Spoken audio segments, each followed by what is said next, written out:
క్రీడాకారులను ఎంకరేజ్ చేయడానికి గ్రామ స్థాయి నుంచి రాష్ట్ర స్థాయి వరకు స్పోర్ట్స్ని ఎంకరేజ్ చేయాల్సిన కార్యక్రమం అధ్యక్ష. ఇది యాక్చువల్గా కానీ ఆడుదాం ఆంధ్ర అనే పేరుతో ఆంధ్రాతోనే ఆడుకున్నారు అధ్యక్ష. వాళ్ళు ఆడుకున్నారు అధ్యక్ష, మేము కాపాడుతున్నాం అధ్యక్ష.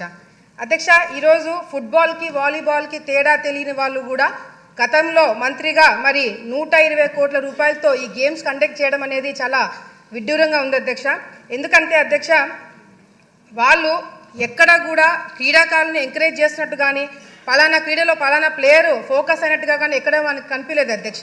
ఎంతసేపు వైసీపీకి సంబంధించిన మంత్రులు వాళ్ళే ఆడినారు అధ్యక్ష, వాళ్ళే కింద పడ్డారు అధ్యక్ష, వాళ్ళే డాన్స్లు వేసినారు అధ్యక్ష. అంతేగాని క్రీడాకారులను ఎంకరేజ్ చేసినట్టుగా కూడా ఎక్కడ కూడా ఎవరు ఫోకస్ కాలేదు అధ్యక్ష. మిగతా స్కామ్లకి ఈ స్కామ్కి తేడా ఏంటంటే అధ్యక్ష, మిగతా స్కామ్లకి మనము ప్రజల్ని మోటివేట్ చేసి వాళ్ళని జరిగిన కార్యక్రమాలు వాళ్ళకి ప్రెస్ మీట్ల ద్వారానో ఇంకొక ప్రోగ్రాంల ద్వారా వాళ్ళకి చెప్పాల్సిన అవసరం ఉండింది అధ్యక్ష.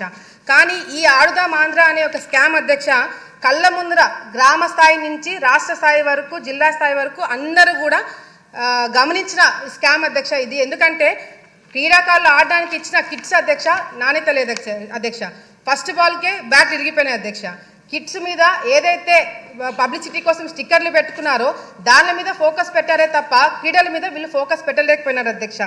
అంతేకాకుండా అధ్యక్ష ఈ మెయిన్ కాన్సెప్ట్ వచ్చేసి సచివాలయం నుంచి గ్రామ స్థాయి నుంచి మండల స్థాయి నుంచి జిల్లా స్థాయి నుంచి రాష్ట్ర స్థాయి నుంచి గేమ్స్ కండక్ట్ చేసి ఆ గేమ్స్ ద్వారా వచ్చిన వాళ్ళకి food, transport, accommodation, kits, ground arrangements ఇవన్నీ కూడా చూసుకోవడానికి దాదాపుగా 120 కోట్ల రూపాయలు ఖర్చు పెట్టారు అధ్యక్ష.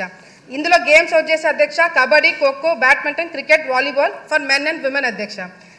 ఇక్కడ మిస్యూజ్మెంట్ ఆఫ్ ఫండ్స్ ఎక్కడ జరిగినాయంటే అధ్యక్ష ఇప్పుడు మేము అడిగిన క్వశ్చన్లు కూడా ఎక్కడైనా అవినీతి జరిగిందా దాని డీటెయిల్స్ అడిగినాం అధ్యక్ష. మంత్రి గారు కేవలం ఎక్కడెక్కడ ఖర్చు పెట్టారో దాని గురించి డీటెయిల్స్ ఇచ్చారే తప్ప ఎక్కడ అసలు అవినీతి జరిగిందా లేదా అనే క్లారిటీ కూడా మాకు ఇంకా ఇవ్వలేదు అధ్యక్ష.